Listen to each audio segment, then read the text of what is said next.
भाई रजत नहीं, अविनाश ने उठाया था पहले हाथ पर। क्या कटारिया की तरह रजत दलाल को भी बिग बॉस से बाहर कर दिया जाएगा?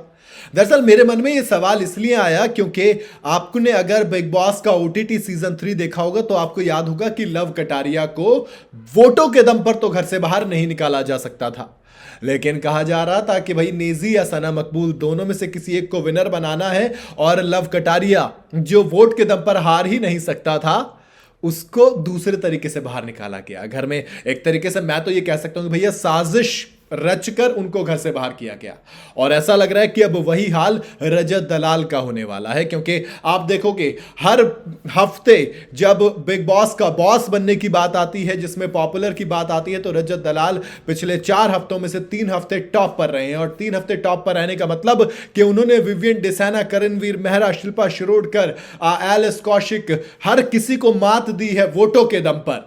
लेकिन अब एक लड़ाई होती है घर के अंदर, जिसमें अविनाश मिश्रा और रजत दलाल पहले भी भिड़ चुके थे, लेकिन इस बार फिर भिड़े हैं। और इस बार मामला यहां तक हो गया कि कहा गया कि रजत दलाल ने अविनाश मिश्रा पर हाथ उठाया है, ये बात कही जा रही है। उधर इनकी लड़ाई छुड़ाते छुड़ाते ईशा भी गिर जाती हैं, उनको चोट लग जाती है। फिर दिग्विजय सिंह राठी ये रजत दलाल को पकड़कर खींच रहे होते हैं। दलीलें 2 दी जाती हैं। पहली ये देखो, पहले तो आपको बता दूं लड़ाई कहां से शुरू होती है। लड़ाई शुरू होती है विवियन डिसाना के साथ। विवियन निकलते हुए जाते हैं, कहते हैं कि जब जेल में था खाना तूने बराबर क्यों नहीं बांटा। रजत दलाल कहते हैं भैया कभी अपने दम पर भी बात कर लिया करो। फिर दोनों के बीच लड़ाई वड़ाई होती है। वो फिर रजत दलाल कहते हैं तेरे जैसे 36 आते हैं अबे। विवियन डिसाना कहते हैं तुझे यहीं से घर से बाहर निकालूंगा, देख वो जो गेट है ना वहां तक छोड़कर आऊंगा तुझे। फिर उसमें अचानक से अविनाश मिश्रा कूद पड़ते हैं कि देख मेरी तेरी फट रही है मेरे यहां बैठे होने से।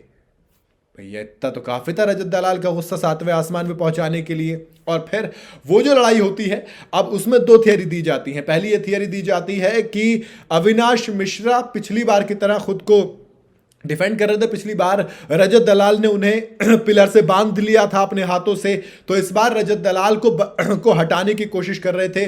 तब अविनाश ने हाथ ऊपर करके उन्हें पीछे किया, लेकिन रजत दलाल ने उनके हाथ को हटा दिया। तो फिर बेसिकली उनके साथ फिजिकल वो किया, मतलब अटैक आप कह सकते हो, जिसका नियम के खिलाफ नियम तोड़ना होता है और नियम के हिसाब से उस व्यक्ति को घर से बाहर कर दिया जाता है। दूसरे जो थियरी है वो ये कहती है कि रजत दलाल ने हाथ नहीं उठाया, जब अविनाश ने हाथ उठाया तब रजत दलाल ने खुद को डिफेंड करने के लिए हाथ उठाया।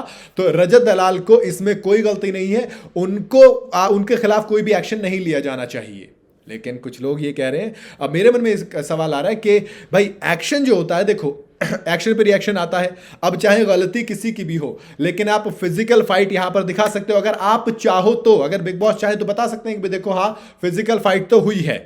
अब क्या होता है, अब अगर रजत दलाल को इस फिजिकल फाइट की वजह से बाहर निकाला जाता है तो मैं बिल्कुल कहूंगा ये अनफेयर है, क्योंकि कहीं ना कहीं जब लड़ाई होती है तो गलती दोनों की होती है। लड़ाई में एक साइड की गलती होती नहीं है यार कभी भी।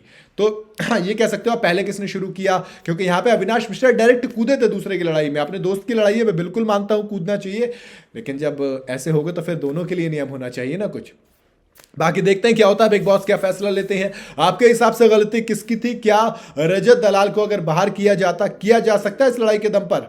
आप अपनी राय मुझे कमेंट बता सकते हैं। वीडियो अगर आपको पसंद आई हो तो इसे लाइक और शेयर जरूर करें। जाते जाते चैनल को फॉलो और सब्सक्राइब जरूर करते जाइएगा।